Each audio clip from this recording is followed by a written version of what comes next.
Two immutable bases of our strong consolation to lay hold of the hope set before us. Ang duha ba ka digyod mausap nga buta kansa mo'y basihanan sa atong lig-on nga kadasig sa pagpuput sa paglaom na nagpaabot nato sa unahan. Ang atong text makita nato in the book of Hebrews 11, 6:11 down to 18.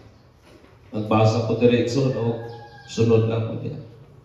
And we desire that each one of you show the same diligence to the full assurance of hope until the end, that you do not become sluggish, but imitate those who through faith and patience inherit the promises.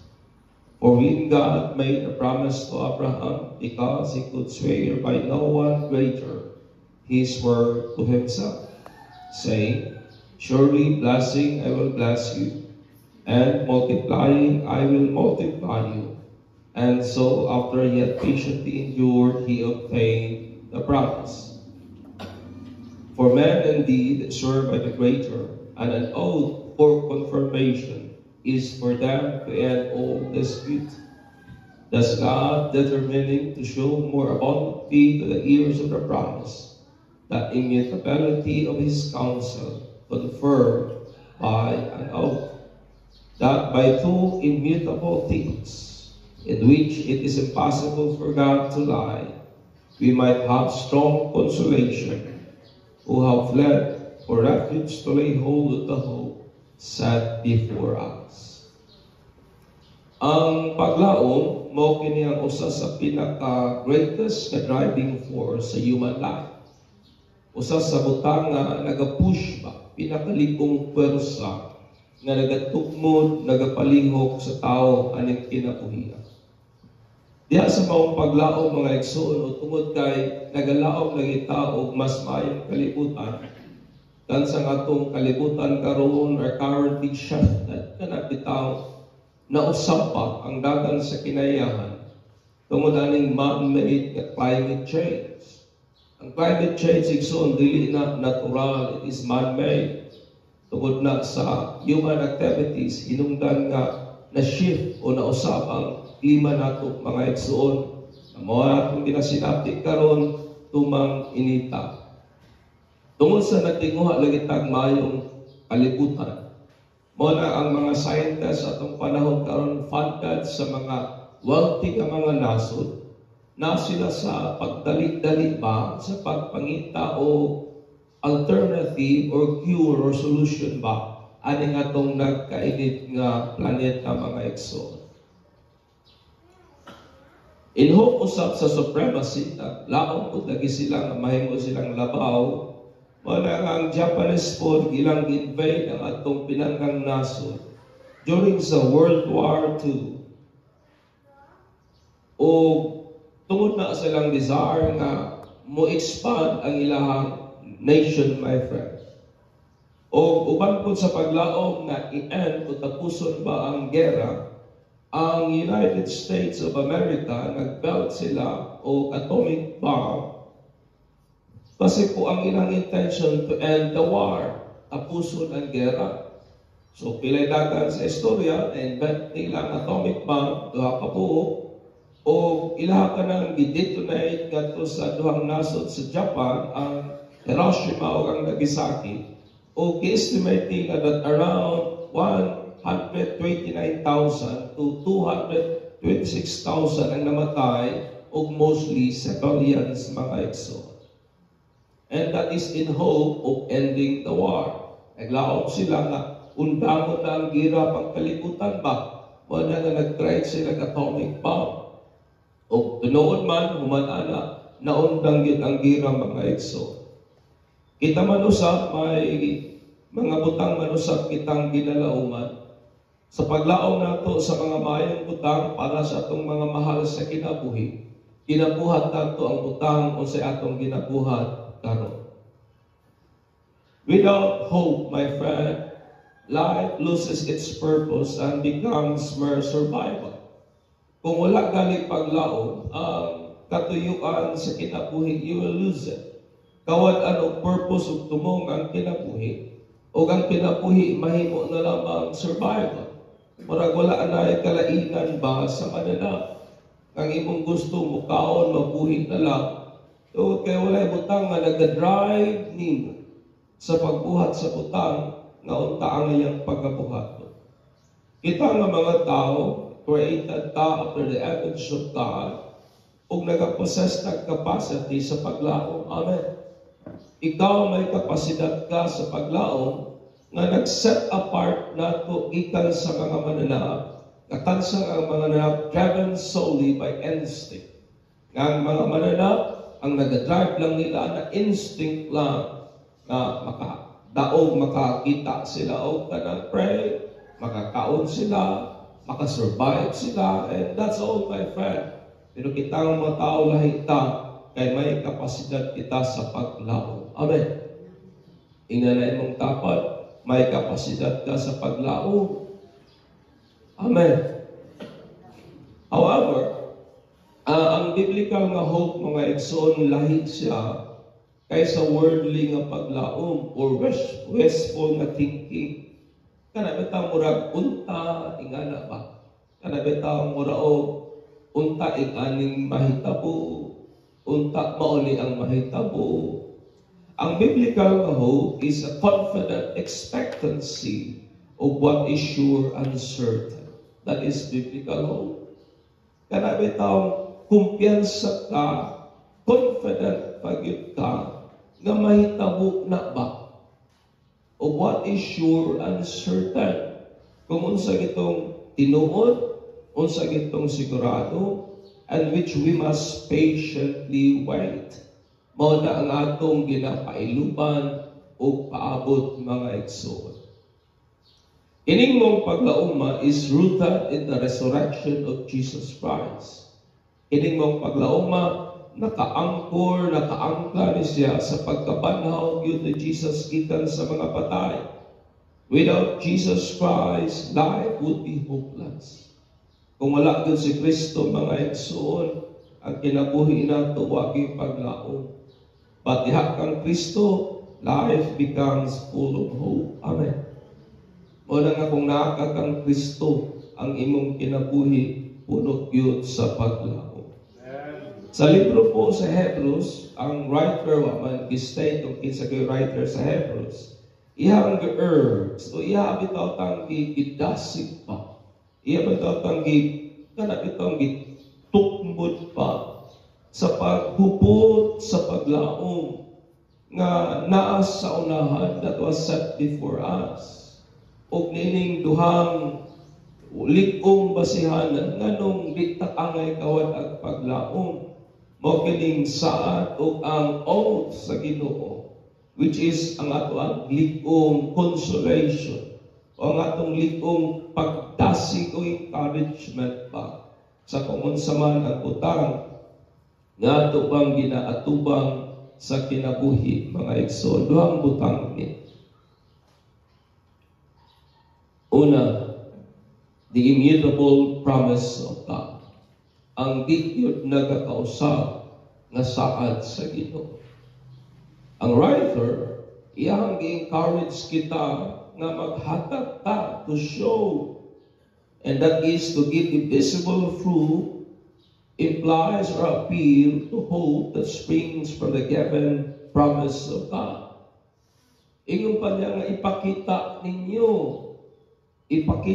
ang makita nga basihanan o pagpamatuod pa sa maong paglauma nga gihatag sa Dios kanato.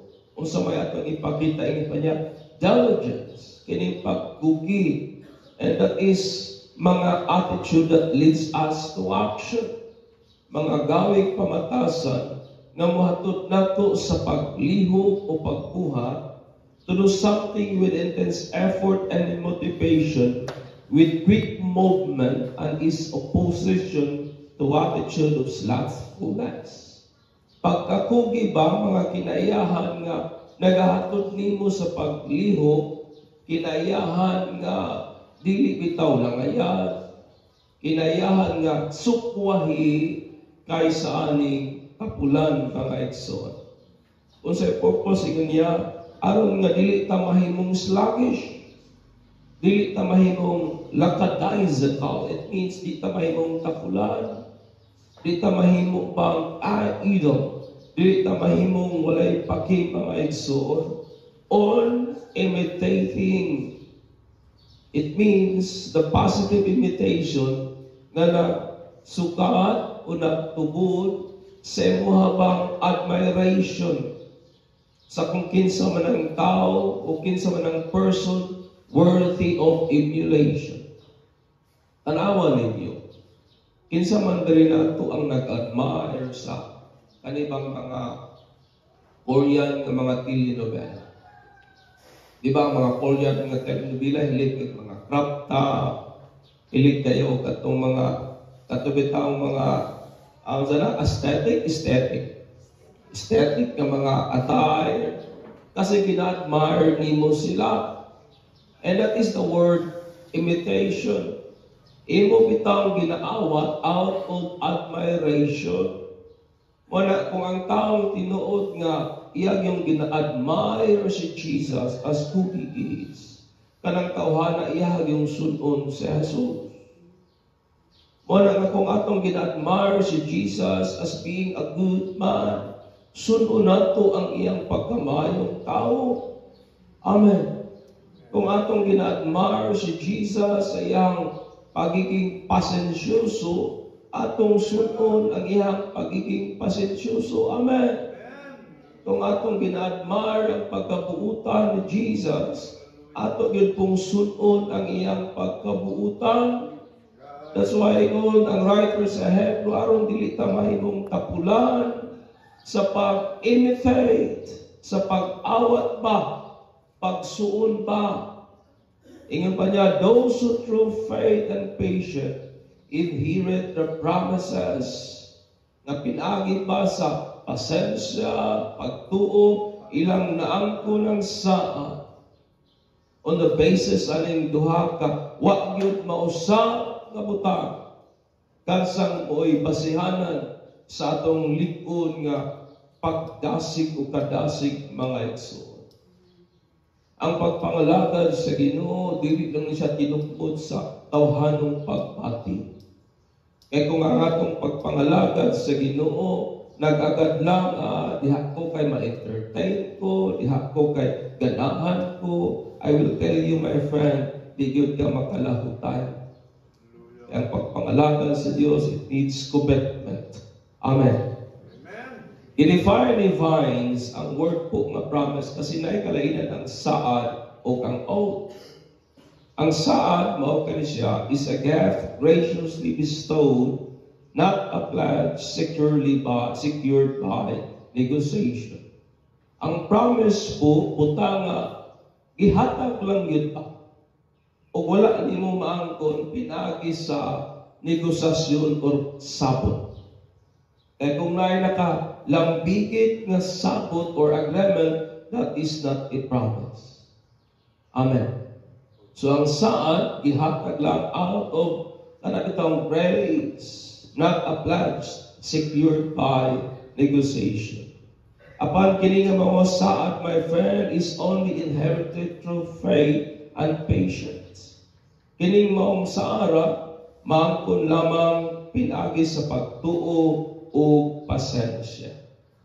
Faith is to be persuaded that make one come to Christ. And this is the saving faith. Ang pagtuo nga ginasgutan sa Bible, katong pagtuo ba nga mohatod nimo sa pagsalig. Kaya ang yawa nagtuo galing sa Ginoo, pero wa gyud misalig. Amen. Ang pagtuo nga makaluwas, o ng pagtuo nga mohatod nimo sa pagsalig mga igsoon. Faith is always a gift from God, and that is something that produced by man. Butang kini nga gasa sa Ginoo, o dili kini buhat-buhat lang sa tao. Sa pikas naman po nga bahin, patient or long-suffering is the long holding out of the mind before it give wrong to action or passion. It describes a state of emotional calm and quietness in the face of provocation, misfortune, or unfavorable circumstances. Ang word po nga patient, it means pagpakita ba o naghulagway ba sa usa ka tawo nga kalmado, sa usa ka tawo chila, maskit nagatubang og mga butang nga mupaaghat unta nga angay sang masuko, sa pagatubang niya sa mga kapait sa kinabuhi, sa pagatubang niya sa mga butang nga murag di yun maayo ba. Patient is the capacity to be wrong in not retaliate. Ang patient kana bang nakay kapasidad nga bisan pag nahimuan ka sayo dili gid ka upalos. Amen. Bisan mapuhatan ka dili mao, dili kita mag-run sa Facebook. Amen. Bisan pagbuhatan tag-apan, we keep quiet. We keep silent, mga igsoon. It is the ability to hold one's feeling in restraint or bear up under the oversight and wrongs afflicted by others without retaliating. Bisan nabuhatan na kagdili mao, kaya nimong ipalabay. Amen. Isang nabuhatan kagdili mao, nga angayan untang ikasuko, nga ingnon ka sa imong mga silingan, awa naman gid na sa lugar. Basli, sukli na ka sa saktong pangatarungan, sukli. But ang word po nga patient, it means, kaya nimong punggan ang imong kaugalingon, isang naka sa saktong lugar nga angay untang masuko, o kaya nimong i-oversight o i-overlook ang butang o ang sayo, nagibuhat sa uban sa imo. That is patient. It is manifest by the quality of forbearance under provocation. It is use of God's patience towards sinful man. Kini nga pasensya, mo na ang gigamit sa Ginoo pagsudong nato nga mga makasasala, and of the attitude which Christians are to display. Batasan nga angayan natong igapakita itang mga Kristohanon, itang mga nagatuo kang Kristo Jesus, mga igsoon. Hallelujah.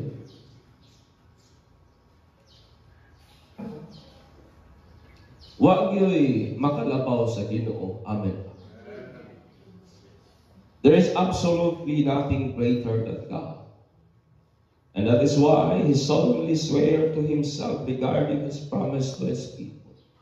Kasi ilahang panahon, kung manaad ka o muhatag ka o promise, manumpa sila o muhatag sila o pagpamatuod pa, mugamit sila o mas labaw kaysa ila. Mabitaw na sa itong kultura sa Pinoy kung makahinumdum mo, sa una, kung nakaisaad mo ka, ako ning tumanon sa ngalan sa kuang dinikanan. Kabantay mo anak, sa ngalan sa kong apuhan, sa ngalan sa kung kinsa pa ba ng pangalana. Tungod kay ang Ginoo may mas labaw niya.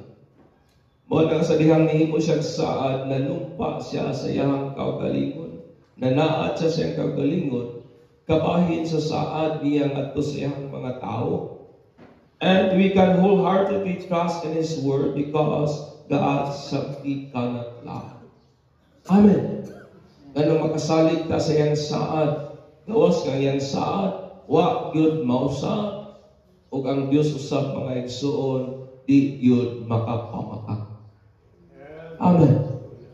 It is impossible for God to lie. Amen. This truth, my friend, fills your heart with unshakable encouragement. Na kung imo ning masabtan, tuuhan imo ning among kamatuoran mupuno sa tong kasing-kasing ini dili matiu nga kadasig pa. Kaning dili ba matayo nga kadasig o nagahatag nato kagahom to patiently wait until we receive the fulfillment of His promise. Amen. Kung imong nasabtan ang saad sa Ginoo, nagpabiling maulang sa gihapon, kung imong nasabtan nga ang Dios nanumpa sa iyang kaugalingon, kay wa may mas labaw niya, kung imong nasabtan nga ang Dios dili gyud ay kabalong mamaka, kung imong ibutang ang imong pagsalig niana, mohatag nimo kini dili matiug nga kadasig, mohatag nimo gahom mga igsuon sa pagpailo hangtod nga atong madawat ang katumanan sa saad sa Ginoo. Pagpaka nato ang Ginoo niya na igsuon. The immutable promise of God. Wa gyud mausab ang saad sa Ginoo. The immutable oath of God. Ikaduha, ang wa mausab nga pagpanumpa sa Ginoo ba? Diba kamo nga mga professional sa dihang nakuha ninyo ang iyong license, nanumpa man mo na magitawag na itong oath taking. O dito, nag-pledge mo, nanumpa mo, na amoy kanang sworn duty ngayon pa nila nga bahala kung sa mahitabo inyo yung gampanan, inyong responsibility ingon nga tanak kapahil sa inyong gipanumpaan mga igsoon. When God made a promise, sa diyang ang Diyos naghimog saad, He graciously bestowed that a plan secured by negotiation. He is determined to fulfill His promise by confirming it with an oath, was the purpose of ending all dispute. Aron ba nga ipakita nato ba nga ang Ginoo determinado ba? Aron ipakita nato ba that God is committed nga iyang tumanon ang iyang saad, wa lang siya nanaad igsuon, nanumpa pa siya. Amen. He made an oath o sa katuyuan aron i-end ang tanang dispute. Unsa man ang word nga dispute, it means mga butang nga atong ginaistorya which is against pa sa Ginoo. Og diha nato nakuha gikan ang English word nato nga naghulakway sa disagreement, quarrel, or verbal nga controversy. Buti pasabot aron kawan-an ta ba sa mga paghuna-una nga buhaton ba kahanak sa Ginoo ba? That is the word dispute.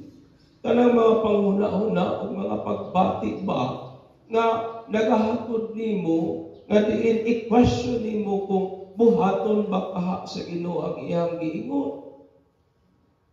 So sa ingon sa Ginoo aron kaumawa na sa atong mga pagbati ba. Ingon ang Ginoo sa dihang nisaad siya, nanumpa pagid siya. Aron mawala sa atong una-una ang mga pagduda kung iya ba yung tumanon ang iyang mga saad. Kita baya nga tao usahay magduda baya ta. Kita nga tao usahay daugon baya ta sa atong mga pagbati. O usay kining atong mga hunahuna, nagapamulong ba o mga pulong ba that is doubting the very promise of God. But usay ingon sa writer, aron tuldukan kanang tanan nga mga kontrobersiya, aron tuldukan kanang tanang mga hunahuna nga daw dili mo tuman ang Dios sa iyang saad. Usay ingon sa writer sa Hebrew, mo na ang Dios na naad na numpa pa. Amen. Sa dihang ang tao made an oath.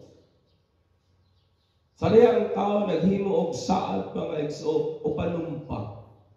They swear by the greater in an oath to end any discouragement or controversy.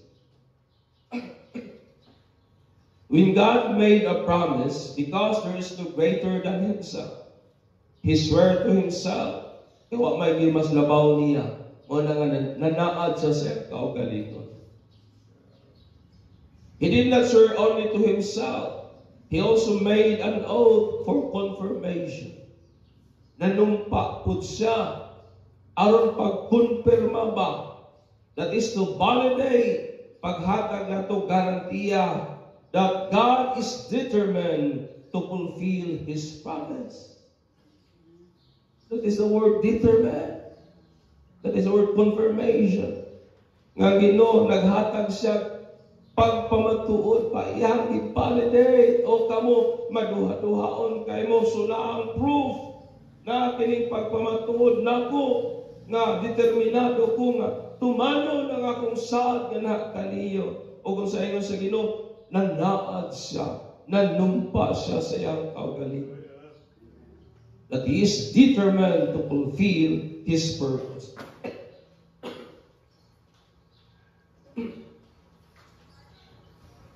O kini nga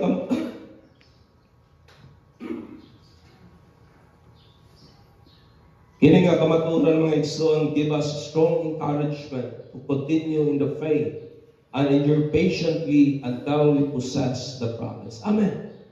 Kini nga kamaturan naghatag nato kusgan nga pagdasig pa nga magpalayon kita sa pagtuo ug mag-endure kita patiently hangtod nga itong maangkon ang saad sa Ginoo, which is our hope that is laid before us. Amen. Hangtod maangkon nato ang saad sa Ginoo, kansang mga ato ang paglaom, nga ito ang nagpaabot nato sa unahan mga igsoon. Hallelujah.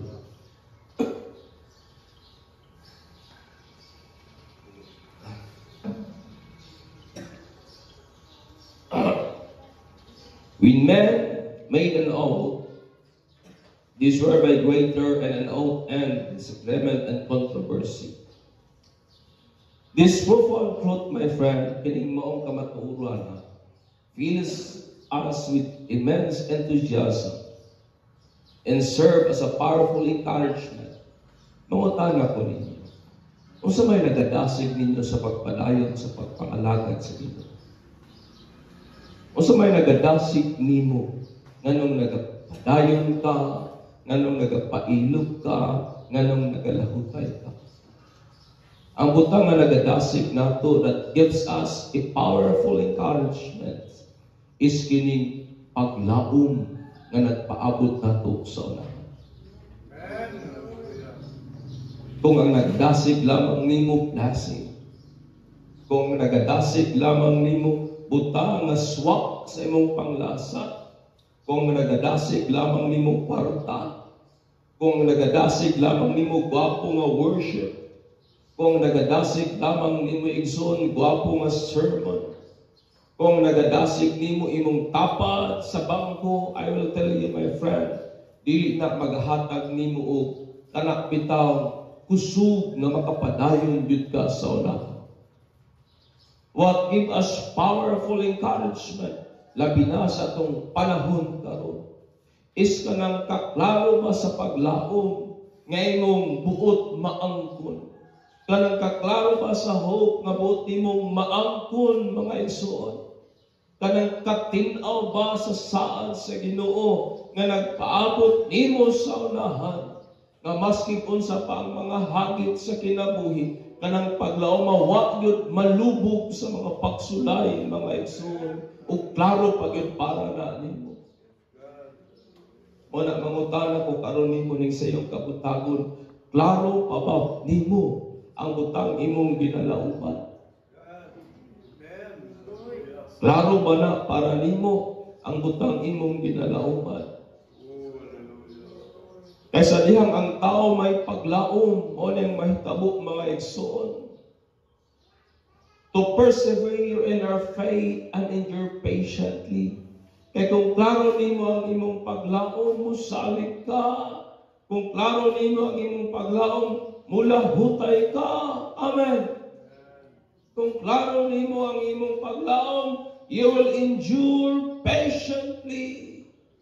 Daghan mga taong angay utang baslan, but you will keep silent ka naman, kay mas klaro ang paglaom kaysa imong mga personal na hindrance o mga personal nimo kabug-aton sa kinabuhi. Na may mga kalisdanan, pero nganong nagalahutay ta, kay klaro na ang paglaom that was set before us. Amen. Muna ka ng taong dili hayag niya iyang paglaom, I will tell you, mayroon na kung maayong dagan sa panahon. Mayroon na akong kondisyon ng lawas. Mayroon na akong daghang kwarta. Mayroon na akong tanang pangitabo sa kinabuhi. Haum sa iyang panlasa. Pero kaning tao may ginapaabot na paglaom nga klaro niya. Mamaayo man ang dagan o dili. Mapuno man sa panalangin o kalistanan. Kanang tawhana maglahutay. Mo endure patiently. Sama ka, Abraham. Ngayang naangko ng saad sa Ginoo nga naman because he endure patiently, mga igsoon. Hangtod nga atong maangko ng saad nga panalangin sa Dios na nagpaabot nato sa unahan. With hope as our anchor, we press forward eagerly toward the fulfillments of God's promises with unyielding determination and unwavering belief in His faithfulness. Amen. Kabalo ba mo, nganong ginadasig ka sa paglahutay? Because God is faithful. Amen. Ang katumanan sa saad sa Ginoo because He is faithful. Mo na nga may assurance kita nga kung muhupot ka niya uban aning atong dili paling-paling na pagtuuma. Uban aning hugot nato nga pagsalig sa iya.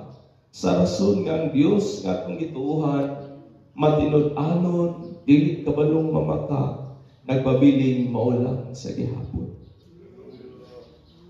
Amen. Hallelujah. Pagpaka nato ang Ginoo ni Anay.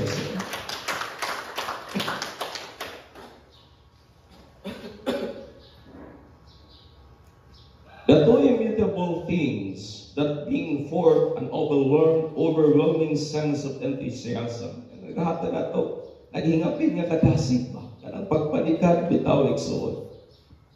O paglaom within us are the promise mo kining maong saad sa Ginoo nga siya mismo nanaad sa kaugalingon na iyong tumanod o nanumpa pagid siya, serving as a confirmation for His unwavering commitment to fulfill that promise. Amen. Komitado ang Ginoo, mutuman sa iyang saad. Ang pangutana nako, komitado ba ka nga maangkon ang saad sa Ginoo? Hallelujah. Rooted in the very essence of God's nature, it is impossible for Him to deceive or lie. Kaya Diyos, di yun kabalong mamaka. This profound truth not only reveal His unrelenting determination to keep His word, but also assure us. Kining maong kamatuoran, mga igsoon, nagpakita ni nato sa kanapitaw, wag punga nga determinado yun ang Ginoo nga mutuman sa iyang mga pulo o naghatag nato kasiguruduan ba kitang mga heirs of the promise, kitang mga tagapagmana sa maong saad, that He will indeed bring it to fruition. Kakarap itang iyagin ng pagkatumanon igsoon. In light of this assurance, we find solace and encouragement and firmly grasping into the hope set before us. At tungod aning maong kamatuoran, magkakaplagtag, kalinaw, pagkakalma, o kadasig, samtang atong ginahuktan sa mahuktanong pamaagi, ang paglaom atong gituuhan na nagpaabot nato mga igsoon. Hallelujah.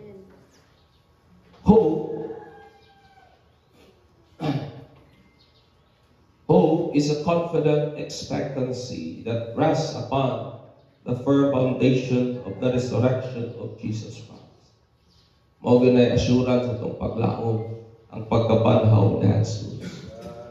It is not a mere wishful thinking, but rather a sure and certain belief. Sigurado gid ni mga igsoon, dili ni tumo-tumo lang, dili ni pamasid lang, but sigurado wa halong pagduha-duha.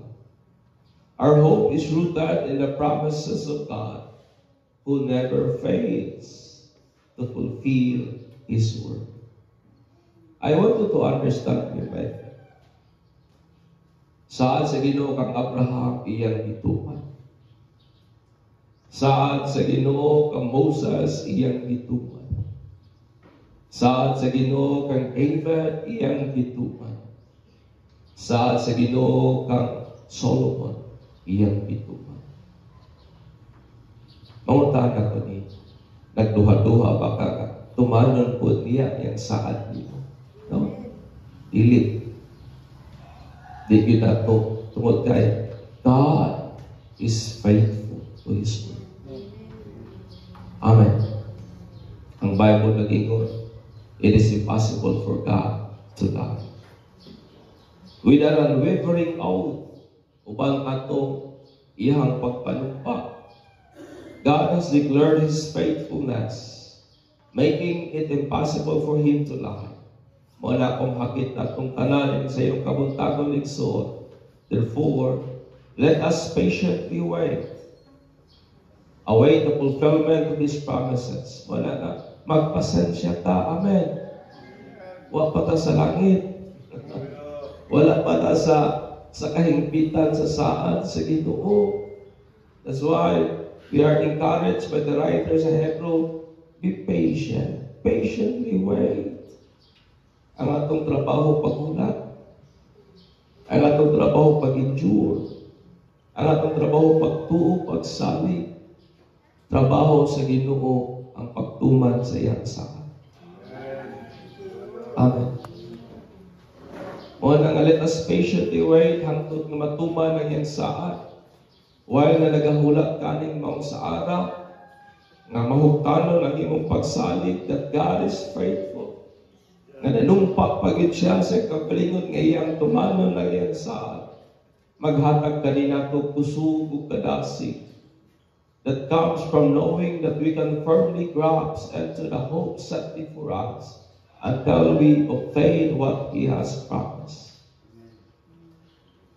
Kung sigurado ka ang Ginoo dili ka balong mamaka, kung sigurado ka, kung persuaded ka sa ingon ang Ginoo, mga kaigsoong mga kanakan sa Don Carlos, nanumpa ko by my name akong tumanon ang akong mga saan. Kung imo nang mahibawan, maghatag na nimo likong kadasi, nganong maghupta nimong malaumon, nganong lahutayon nato hangtod maangko nato ang saad sa Ginoo. Amen. Hope is the greatest driving force in this life. Mala kung wak na gyud kay paglaom, I will tell you, dili na kay kasinsiro sa pagsimba. Kung dili klaro sa imo ang imong ginapaabot, dili na kay ka particular sa imong kinabuhi, labot kinabuhi ko ni. Pero kung klaro sa imong ginalauman, ang pinga nimo ang imong kinabuhi, kay may paglaom nga nagpaabot nato sa unahan. Amen. Hallelujah. Mangutan ako o usap mga igsoon. Unsa may nagahatag nimo kadasi sa pagpadayon sa pagpangalagan sa Ginoo. Kung ang maong paglauma ang nagahatag nimo kadasi, then maangkon gyud nimo igsuon ang saad sa Ginoo. Pero sa pikas nga bahin ina imong kapan, let us be patient. Magpasensya sa kita. Let us be patient sa dagan sa itong panahon. Let us be patient kay mga tao ng panahon na init kay ulo. Let us be patient tungkol sa crisis, sensitibong mga pagpati. But let us patiently endure hangtod maangko nato ang saad sa Ginoo kay siyang nagsaad mga igsoon, dili yun kabalo mamaka.